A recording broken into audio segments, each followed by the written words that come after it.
오늘 미국 주식시장 3대 지수는 올랐고요. 스몰캡은 떨어졌습니다.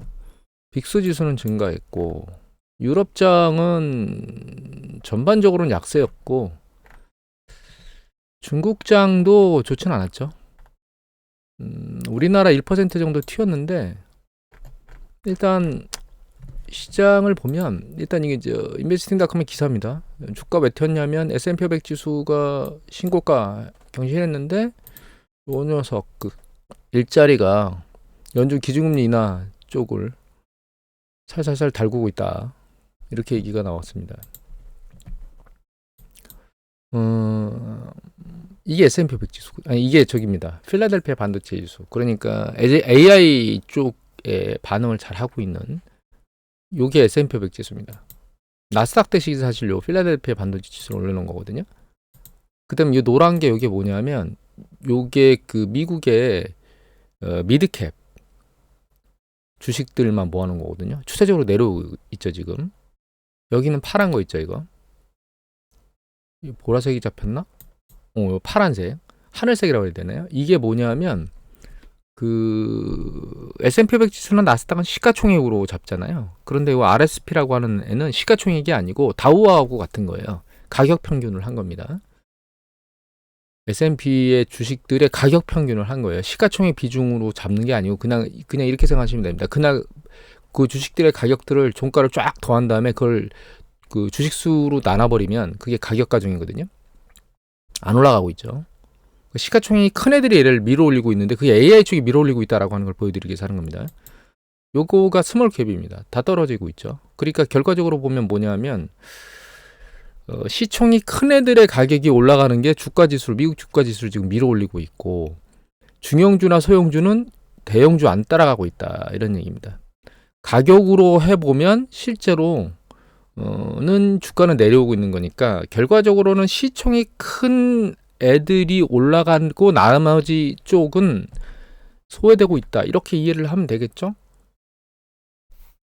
그리고 그 중에 상당히 많은 부분이 AI가 지금 반영을 하고 있고 최근에 전기차도 반응을 하고 있죠. 테슬라가 많이 빠졌다가 다시 위로 올라오고 해서 테슬라도 지금 끌어올리는 부분이 없지 않아 있고 1111도 마찬가지고 제약 중에 일부 노보노 디스크인가요? 1112하고 그 다음에 AI 그 다음에 테슬라 최근에 이런 것들이 반응을 하고 있거든요. 그거 이외에는 사실 주식이 그렇게 좋지는 않은 거다 이렇게 이해를 하시면 될 것 같아요. 오늘 경제지표 나온 거 보면 여기 고용지표들이 쭉 나왔거든요. 지표가 나왔는데 여기 보시면 여기 비농업부문 전체 고용자의 그 월간 증감을 보는데 이게 20만 6천 명 나왔고 민간 부분만 보면 13만 6천이니까 이거 민간하고 저기 정부하고 합한 거니까 이거 위에 거는 민간 부분을 보면 민간이 원래 16만 예상했는데 13만 6천 나왔으니까 많이 빠졌죠. 근데 실업률이 4.1로 올라갔습니다. 4.0을 넘어서 추세적으로 실업률이 계속 올라가고 있다는 뜻입니다. 그래서 미국의 고용지표가 안 좋으니까 연준이 기준금리를 내릴 거야. 기준금리를 내리니까 주식시장이 거기에 반응하면서 위로 튀었다 이렇게 이해를 하시면 될 것 같습니다. 이건 나중에 조금 말씀드리겠습니다. 이 부분은. 근데 오늘 주식시장 올라간 걸 섹터별로 보면 뭐 여기 다우존스가 말하는 S&P 섹터별로 나오는 거 나스닥 섹터별로 나오는 게 있는데 S&P 쪽으로 보면 금융주가 이게 빨간 게 하락이거든요. 하락이 더 많죠. 그 다음에 여기 보시면 이게 산업재거든요. 산업재도 하락이 많죠. 상승이 많은 게 이게 헬스케어예요. 헬스케어는 사실 대표적으로 경기 비민감주거든요. 그래서 경기 정점에 사는 쪽입니다. 헬스케어는 사실은 그 섹터 순환에서 보면 우리가 주식이 경기 사이클 순환 과정 중에서 각각 섹터별로 유망한 것들이 있거든요. 시기별로. 그런데 헬스케어는 정점 언저리에서 사는 겁니다. 그 다음에 요게 경기 비민감주거든요. 경기 비민감주가 보시면 하락이 더 많아요. 그 다음에 경기가 수축 국면으로 쭉 내려가고 있을 때 가장 많이 거래되거나 사라고 말하는 게 유틸리티입니다. 유틸리티 거래량이 많죠. 요게 경기 비민감주예요, 얘가. 이것도 거래량이네, 참. 이 상승주가 이쪽이 많죠.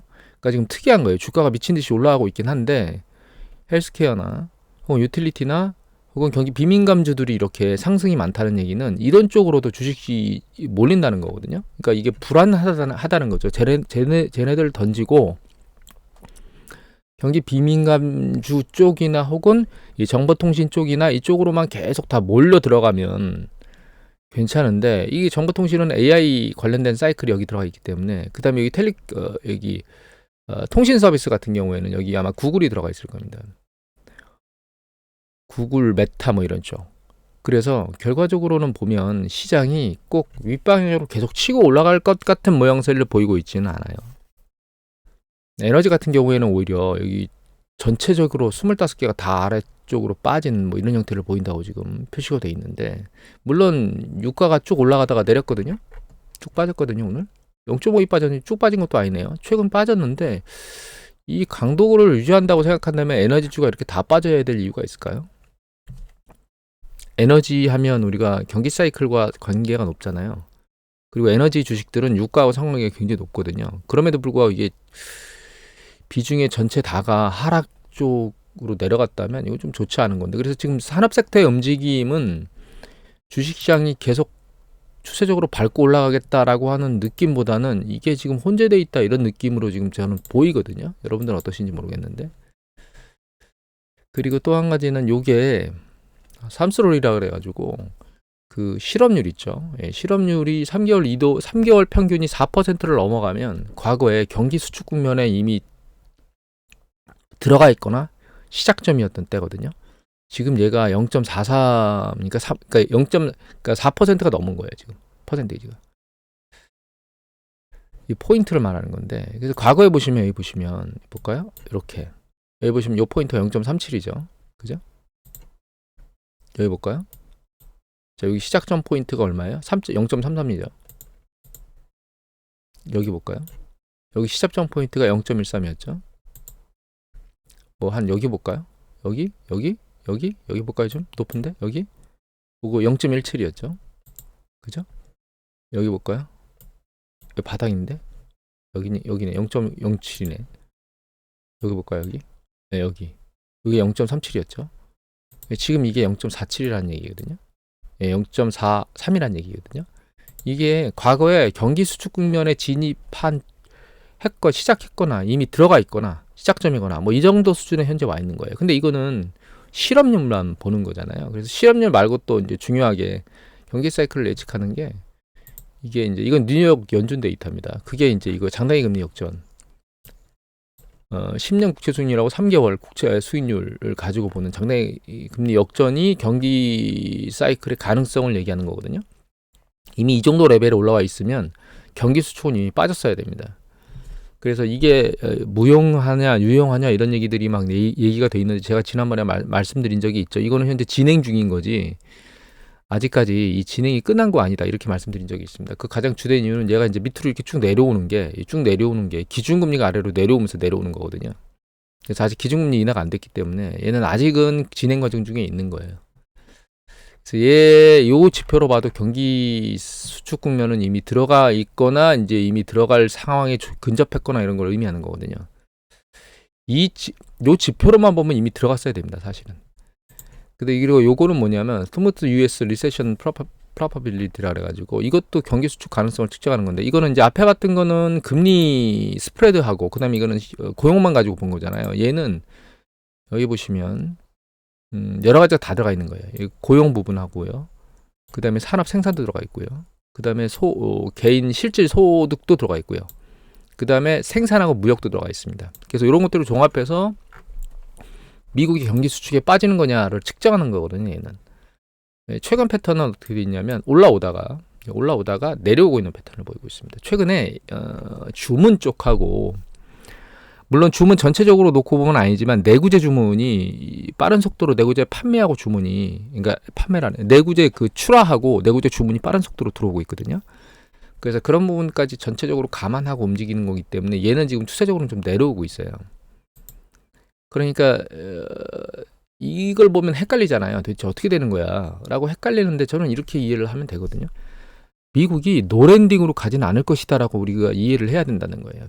물론 그 경기 수축이 전혀 없이 갈 수 없는 구조로 지금 가고 있는 과정인데, 지표가 혼재돼서 나오고 있기 때문에 과거와는 다르게, 원래 이런 상태면 뭐 주문이나 이런 것들, 내구재도 이런 것들도 좀 출하나 이런 것들이 막 감소하고 뭐 이런 형태로 움직이는, 전형적으로 같은 방향으로 움직이는 패턴을 보여야 되는데 일부 지표들이 다른 방향으로 약간 움직이고 있는 거예요. 근데 우리가 고용 지표를 생각해 보면 고용은 결과적으로 소비 생산과 관련돼서 고용의 액션이 최종적으로 일어나는 거거든요. 고용이 이렇게 흘러가고 있다는 뜻은 결과적으로 경제가 식어가고 있다는 뜻입니다. 최종적으로. 미국의 지표가 70%가 가계 소비와 관련되어 있으니까 가계 소비와 관련 쪽도 우리가 좀 생각을 해보면 이게 노동 시간이거든요. 이 노동 시간이 왜 중요하냐면 노동 시간이 늘어나는 패턴이거나 현재가 유지되는 패턴 정도가 돼야만 이 사람이 노동한 시간만큼 급여를 받는 거잖아요. 최근에 제가 이거 지켜봐야 된다고 말씀드렸던 게 얘가 바닥을 찍고 내려왔다가 여기 머리를 찍었었거든요. 그래서 이거 올라가는지를 지켜봐야 된다고 말씀드렸던 건데 얘가 다시 꺾여서 내려왔습니다. 노동시간이. 그 다음에 이거는 뭐냐 하면 생산성과 이게 보상이에요. 이게 생산성은 계속 늘어나고 있고 살짝 늘어나는 강도가 약간 줄었죠. 얘가 보상이거든요. 보상도 살짝 늘어나긴 했습니다. 근데 얘를 전년동기 대비 증감률로 보면 얘가 전년동기 대비 증감률의 생산성이거든요. 거의 비슷하게 옆으로 움직였죠. 파란색 점선입니다. 요게 보상이에요. 보상이 지금 아래로 붙고 있습니다. 제로점으로. 그러니까 보상이 쭉 늘었다가 이게 전년동기 대비 증감률이라 여기 짙은 검은색이 제로 라인이거든요. 얘가 위로 붙었다가 위로 올라갔다가 보상이 전년 대비 한 1%대까지 늘었다가 지금 아래쪽으로 붙고 있어요. 보상의 강도가 줄고 있는 거죠. 노동시간까지 줄어버리면 추세가 늘지 않으면 보상의 강도가 줄고 있기 때문에 결과적으로는 그 급여나 이런 부분이 안 좋은 쪽으로 흘러갈 수 있겠죠. 요게 실질 가처분, 아니 실질 개인 소득인데 최근에 내려오는 것 같더니 다시 올라가고 있거든요. 하지만 실질 가처분 소득은 쓸 수 있는 돈인 거죠. 실질 가처분 소득은 아랫방향으로 내려오고 있고 마지막으로 5월 달에는 내려오는 강도가 살짝 줄었습니다. 그러니까 옆으로 횡보를 했거나 약간 들렸거든요. 요게 소매 판매입니다. 소매 판매 전년동기 대비 증감률인데 이제 마이너스 영역으로 2번 들어가서 아래로 내려가고 있죠.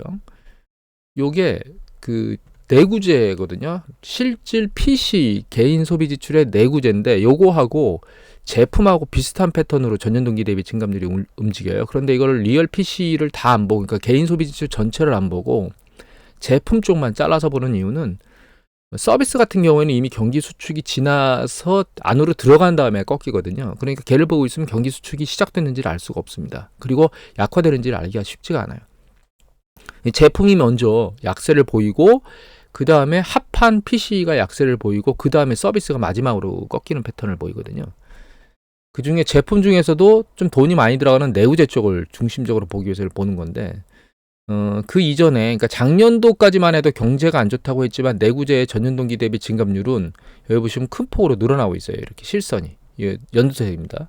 근데 그게 올해 들어서 작년만큼 전년동기 대비 증감률을 늘리지는 못하고 있어요. 작년에 상당히 많이 샀다는 거죠. 그래서 그만큼 늘리지는 못하고 있거든요. 다만 얘가 꺾이질 않고 있습니다. 모처럼 소매 판매처럼 꺾이고 있진 않아요. 그래서 상황을 지켜봐야 되는데 앞에서 봤던 보상이 줄거나 보상 증가율이 떨어지고 있거나 이거 좀 지켜봐야 되겠지만 이게 증가율보다 떨어지게 되면 이제 아직 1분기 거거든요. 2분기 걸 봐야 되겠는데 아직 나오지는 않았습니다. 얘가. 여기 보시면 이제 그 노동 시간이 줄거나 이런 패턴을 놓고 보면 나중에 결과적으로 이게 급여와 소매 판매에 영향, 그러니까 그 소매 판매나 PC에 영향을 미칠 거라고 저는 생각을 하고 있습니다. 아직 얘가 이 보상 같은 경우에는 얘가 이 2분기 데이터가 안 나와서 모니터링을 좀 해봐야 그 트렌드를 좀 알 수 있을 것 같고, 추가로 또 개인 고용과 관련된 것, 소득과 관련된 건 이 파산하고도 관련이 있습니다. 이 파산 숫자가 이미 보여드렸지만 이 2022년, 23년, 24년이거든요. 다 그 해의 그 직전 연도 해당 월 숫자보다 다 계속 많게 나와요. 이건 뭐 개인 파산도 있고 개인 청산도 있고, 잠깐만요. 네. 이거는 주별이네.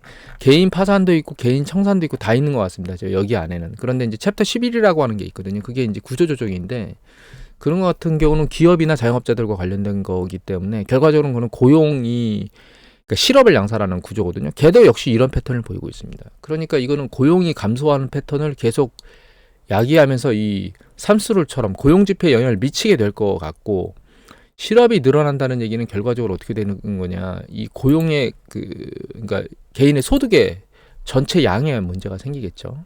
그런 부분으로 흘러가고 있다 이렇게 이해를 하고 있습니다. 저는. 이거는 PMI 지표인데 이미 보여드렸지만 제조업 PMI 지수가 여기 보시면 위로 살짝 들렸다가 52로 밑으로 다시 빠졌죠. 여기 고용 지표 보면 이 고용 부분입니다. 그러니까 구매자 관리자들한테 고용에 대해서 물어본 거죠. 그런데 수축 국면으로 다시 빠졌어요. 확정으로 넘어갔다가. 그 다음에 이게 서비스업 제조업 지수입니다. 이게 48.8%로 이게 내려왔다가 그러니까 경기 수축으로 들어왔다가 다시 급등했다가 다시 내려왔거든요. 얘도 고용을 보면 고용은 안 늘어나고 있습니다. 직전에 급등한 상황에서도 고용은 확장 국면으로 넘어간 게 아니고 수축 국면을 유지하고 있었어요.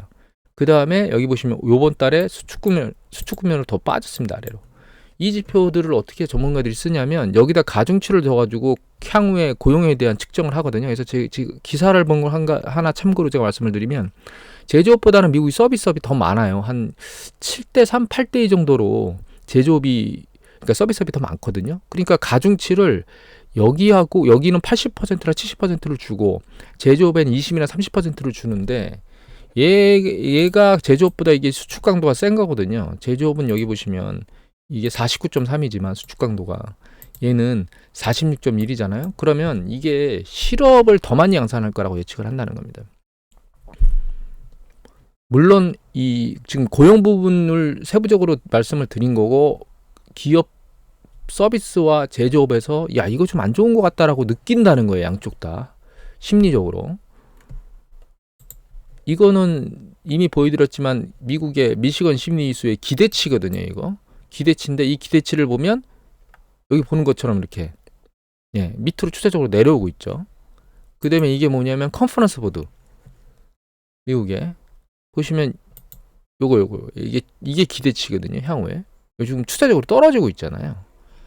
그러니까 여러분들이 발표 나오는 건 이건데 이게 아니고 이것도 뭐 힘을 잃고 내려오고 있지만 지금 이게 현재거든요. 현재는 힘을 잃고 추세적으로 계속 아랫방향으로 빠지고 이게 추세는 옆으로 기고 있는 것 같아요. 근데 전망치는 아랫방향으로 빠지고 있는 거죠. 추세가 약해지고 위는 낮아지고 있으니까. 그러니까 전반적으로 보면 제 생각에는 어떻게 되고 있느냐 미국 경제가 한쪽 방향으로 다 쏠려가지 않는 부분이 있다는 거예요. 그런데 그럼에도 불구하고 경기는 정점을 치고 뜨거운 걸 지나서 수축 국면으로 이렇게 내려가고 있다라고 저는 생각이 들고 있거든요. 그런데 주식시장은 날아가고 있습니다. 주식은. 그래서 한 가지 마지막으로 말씀드리고 싶은 부분은 이거예요. 주식시장을 정확히 예측하기는 어려워요. 왜냐하면 모든 사람의 심리수는 그냥 지표가 어떻게 나와도 심리가 다르게 작동하면 주식시장 따르게 움직이잖아요. 그래서 강의를 할 때 항상 말하는 건데 이렇게 추세가 있고 이렇게 추세가 이렇게 움직이고 그 사이에 이렇게 변동성이 추세에 따라서 왔다 갔다 한다 이렇게. 근데 이렇게 추세를 움직이는 건 실물 경제가 추세를 따라가는 거고 변동성이 왔다 갔다 하는 거는 주가라든가 채권 가격이라든가 이런 것들 원자재 가격이라든가 이런 것들이 왔다 갔다 움직이면서 추세를 따라가는 거거든요. 그러니까 주가의 오늘 내일의 며칠간의 상관 혹은 뭐 몇 주간의 상관을 보면 그거는 추세를 말하는 건 아닙니다. 변동성을 의미하는 거죠. 그래서 일단 얘 보시면 이게 2000년대거든요. IT 버블 때입니다. 이 추세가 이렇게 올라가다가 이 올라가는 강도가 이 정도 강도로 쭉 따라 올라가다가 어느 순간에 이 강도가 미친 듯이 올라가죠. 여기 보면 강도가 꺾였죠. 그리고 얘가 기준금리입니다. IT 버블 때는 기준금리가 올라가다가 기준금리가 내려오기도 전에 이 급격한 추세에 반대 방향으로 추세를 꺾으면서 두들겨 맞았어요. 그랬다가 반등하는 것 같더니 힘을 잃어버렸거든요. 그러면서 그 힘을 잃어가는 주식시장의 대응에 이 기준금리가 작동을 한 거예요. 그렇게 움직였습니다. 그리고 글로벌 금융위 때 보시면 글로벌 금융위 때는 그냥 이 추세가 이 올라가던 체중에 붕괴되기 전에 추세가 완만히 과거에 올라갔던 패턴들을 계속 보이고 있었어요. 똑같이 동일하게 강도가. 그런데 기준금리가 내려가면서 주식시장이 붕괴를 맞이했습니다. 붕괴했다가 일정 부분 반등했는데 반등 강도가 약해지다가 리먼 파산을 맞으면서 붕괴됐거든요. 물론 이때는 금리를 내려서 붕괴됐다 이렇게 한 건 어폐가 있는 거죠. 왜냐하면 이때 베어스턴스 문제가 생기면서 서브프라임 때문에 시장이 시끌시끌했거든요. 미국의 저축대부조합도 막 2007년도 들어와서 막 파산하고 이러면서 그래서 이제 조정을 받은 건 맞습니다. 이제 근데 기준금리하고만 상관관계를 보면 이렇게 움직였다는 뜻입니다. 그리고 요게 그러니까 코로나 팬데믹 때인데, 코로나 팬데믹 때는 올라가다가 기준금리를 내렸는데도 불구하고 밀고 올라갔어요. 왜 그랬느냐? 제롬 파월 버냉키 전 연준의장이 여기서 주식시장이 흔들릴 때마다 이렇게 계속 QE를 추가적으로 때리거나 오퍼레이션 트위스트를 하면서 주식시장을 밀어 올려 버렸거든요. 그러니까 여기서도 주식시장에 큰 폭의 조정이 있었습니다. 전반부에 이미 금리를 내리기 전에 큰 조정이 있어서 여기서 왔다 갔다 헤매고 있는데, 요 시기에 요 왔다 갔다 헤매는 시기에 금리를 내려주는 바람에 이 위에 있던 연준풋, 이때 연준풋이라는 용어가 나왔거든요. 연준풋으로 인해 주가가 계속 밀려 올라간 거예요.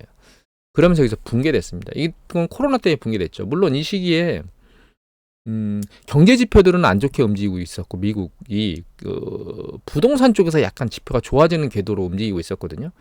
그래서 일정 부분은 코로나 팬데믹이 발생하지 않았다면 추가적으로 조금 더 오를 수는 있는 여건이 있었지만 경기 수축에 빠지지 않았을 거냐라고 하는 부분은 저는 거기에는 부정적입니다. 왜냐하면 이 시기에도 고용 지표가 풀이 차 있는 상태에서 옆으로 기고 있었거든요. 그래서 시간이 지나면 경기가 수축 국면에, 고용이 수축 국면에 빠질 수밖에 없는 궤도로 가고 있는 과정 중에 코로나가 터진 거예요. 지금 어떻게 돼 있느냐, 이렇게 돼 있죠. 초반부 미친 듯이 올라가는 건 상관없습니다. 근데 중반부가 궤도를 잡고 올라가기 시작했죠. 그러다가 2022년도 2월 24일 날 요 시기죠. 요 시기에 요 시기네요. 2월 24일이니까 요 시기네요. 러시아가 침공하면서 초반부에 내려왔다가 다시 반등했는데 그 뒤에 상황이 길어지면서 빨리 안 끝나면서 급격히 추세 조정을 계속 받았죠. 그러다가 초반부 반등이 올라왔고, 이 반등이 궤도를 잡으면서 강도 한번 세게 올라갔었습니다. 그러다가 빠지다가 다시 강도를 잡고 올라가고 있는데, 최근 강도는 더 세졌어요. 가파르거든요. 그리고 금리는 상당 부분 많이 올라왔습니다. 근데 금리 부분 말고 여러 가지 경제 지표들을 봤죠. 지금 고용 지표도 봤고, 그 다음에 파산이나 이런 것들이 일어나는 것도 봤고, 그 다음에 그 소매 판매나 리얼 PC나 이런 것들의 강도가 약간씩 줄고 있고, 소매 판매는 마이너스로 진입한 거 전년 동기 대비 이런 것들을 봤잖아요. 그리고 심리 지수도 봤죠. 기업 PMI 지수나 개인 소비자들의 심리 지수도 봤죠. 그런 강도를 유지하는 상황에서 이 강도를 계속 유지를 할 거다라고 생각이 여러분들은 드시나요? 전 안 들거든요. 한 가지 지표를 더 마지막으로 보여드릴까요? 이 데이터인데 보시면 이게 제조업의 신규 주문이에요. 그래서 구스 제품 다 요거는 그러니까 그 국방 빼고, 얘는 운송 빼고, 요게 이제 내구재 주문. 그다음에 이게 나스닥이거든요. 근데 이 나스닥이 이런 어떤 내구재 주문들이나 이런 것들하고 일정 부분 상관관계를 조금 가지고 있습니다. 100%는 아니지만. 최근에 보면 최근 1년치 이렇게 보면 다른 주문들은 이렇게 옆으로 기고 있는 패턴을 보이고 있는데, 특이하게도 보면 여기 컨슈머 드러블 구스라 그래서 소비자 내구재 있죠. 소비자 내구재가 이렇게 올라가고 있어요. 이 부분이 자동차 부분이 이게 상당히 많이 세게 움직이고 있거든요. 그러면서 얘가 추세가 올라가고 있습니다. 얘가. 그러니까 원래는 과거처럼 움직인다면 통상적으로는 이 경기 수축 국면에 빠지거나 이 정점을 치면 이게 내려와야 되거든요. 개인 소비재가 밑으로. 그런데 그런 패턴을 보이지 않는 이런 이질적인 패턴도 있기 때문에 지금 현재 아까 보셨던 뭐 경기 수축 국면의 패턴에서 이런 스무드 US 리세션 같은 것들이 다른 애들은 올라가고 있는데 얘가 올라가다 말고 내려오고 있는 뭐 이런 패턴을 보이고 있는 거예요. 그래서 미국 경제는 간단히 정리해드리면 이게 지표가 혼재돼서 나오고 있는 거 맞는데, 고용 지표는 사실 앞단에 있는 소비라든가 생산 투자와 관련된 지표들이 결과적으로는 이 고용 쪽에 영향을 미치게 돼 있거든요. 그리고 고용 쪽의 영향은 결과적으로 가계 소비 쪽에 영향을 미칠 수밖에 없어요. 그 다음에 아까 노동시간이 준다는 얘기는 고용 쪽에 영향을 미치고 있다는 얘기예요. 노동시간이 점점 감소한다는 얘기는 굳이 추가 고용이 필요 없다는 뜻이고, 정규직이 아니고 파트타이머가 필요하다는 거거든요. 그런 쪽으로 계속 가고 있다는 거죠. 파트타이머 쪽으로. 그래서 전체 고용자 수, 제가 풀타임 고용자 수도 이미 보여드렸는데 지난번 그 동영상에 전년 동기 대비 증감률이 감소하고 있잖아요. 증감률이 아니고 증감 숫자가 감소하고 있잖아요. 그래서 고용시장이 식어가고 있다는 얘기는 소비 생산 시장이 약간씩 영향을 받고 있다는 뜻입니다. 물론 부분적으로 받지 않는 부분이 있다는 거예요. 좀 전에 봤던 것처럼 컨슈머 드러블 구스 같은 패턴을 보면. 그런데 전체적인 흐름은 안 좋은 쪽으로 가고 있고, 연준은 기준금리를 작동시킬 수밖에 없는 구조로 이미 가고 있습니다.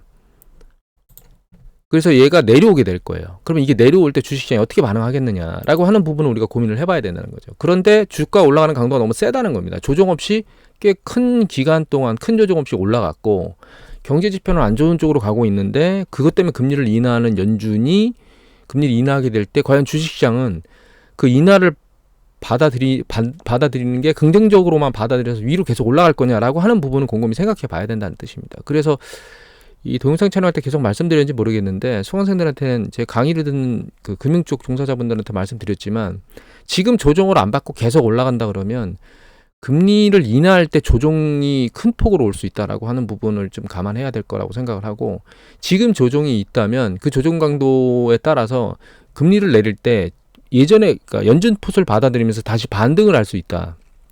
반등할 거라고 생각을 하는 거거든요. 근데 문제는 얘가 윗방향의 추세를 계속 잡을 수 있을 거냐. 이 변동성 말고 추세적으로 계속 위로 올라갈 수 있느냐라고 하는 부분에서 놓고 보면 전반적인 시각은 약간 부정적입니다.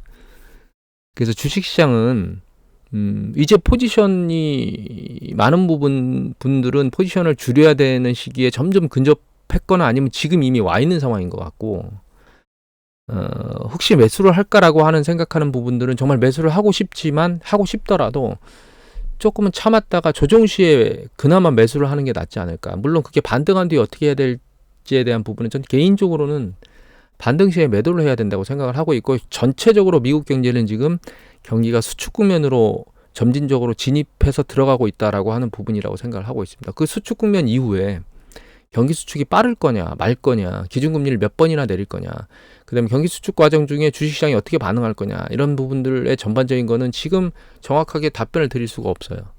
왜냐하면 상황에 따라 바뀔 거기 때문에 지금 관점에서 생각하는 건 주식이 상승 속도가 너무 빠르다. 바로 조정받을 거냐? 아닐 수도 있다. 강도가 너무 세기 때문에 이미 그때 보여드렸지만 이 IT 버블 때도 보여드렸지만 미친 듯이 올라갈 수 있습니다. 좀 더. 그때 한 3개월, 한 4개월 좀 넘게 올라갔거든요. 1999년 한 10월 말부터 2000년 한 3월 초까지 막 올라갔으니까 한 4개월 반 정도 미친 듯이 올라갔어요. 또 좀 올라갈 수 있겠느냐?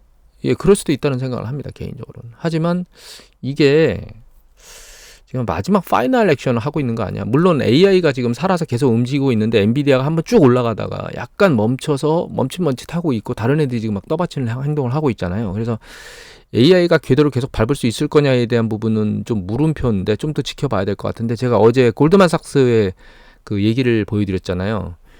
2분기의 실적 발표가 기대치를 그렇게 훌쩍 뛰어넘는 수준이 아니고 기대치에 못 미칠 것 같다라는 생각을 한다고. 엔비디아는 가장 실적 발표를 늦게 하거든요. 그때 정말 실적이 기대치보다 상회하지 못하고 정말 좀 좋지 않은 실망적인 부분들을 발표한다면 시장이 세게 충격을 받을 수도 있지 않을까라는 생각을 우리가 한 번쯤은 해봐야 되고요. 또 한 가지는 지금 주요 주주들이 엔비디아도 그렇지만 또 누구였더라? 제가 기억이 안 나는데 1911인가 노보노디스크인가 그쪽에서도 그 대주주가 주식을 팔았다는 얘기들을 보고 있거든요. 그런 기사들은 사실 주가가 이렇게 높이 많이 올라왔다라고 하는 것들에 대한 반증이 아닐까라는 생각도 나름은 좀 해봐야 됩니다. 오늘은 이런저런 얘기 드렸는데 조정을 받을 때라고 계속 얘기를 드렸고 조정하는 거 아니야라고 얘기를 여러 번 드렸는데도 불구하고 주가가 올라오고 있잖아요. 주가는 어느 시점에 광기라는 액션으로 움직입니다. 그런데 지금이 그 언저리가 아닌가라는 생각을 개인적으로는 좀 하게 됩니다. 댓글에 그런 얘기를 다룬 적이 있습니다. 야, 할 때가 좀 된 것 같은데 이게 계속 올라가네요. 예. 끝없이 올라가는, 조정 없이 끝없이 올라가는 주가는 존재하지 않고요. 물론 끝없이 붕괴되는 주가도 존재하지는 않습니다. 여하튼 지금은 일단 여러분들께서 어떻게 생각을 하실지는 모르겠는데 저는 개인적으로는 주식시장을 안 쳐다보는 게 정답이다. 주식을 안 들고 계신 분들 같은 경우에는 주식을 들고 있는 분들은 언제 빼야 될지를 고민해야 되는 시기다. 이렇게 정리를 해드리는 게 맞을 것 같아요. 오늘 그냥 장황하게 좀 이어졌는데 이것으로 마치도록 하겠습니다.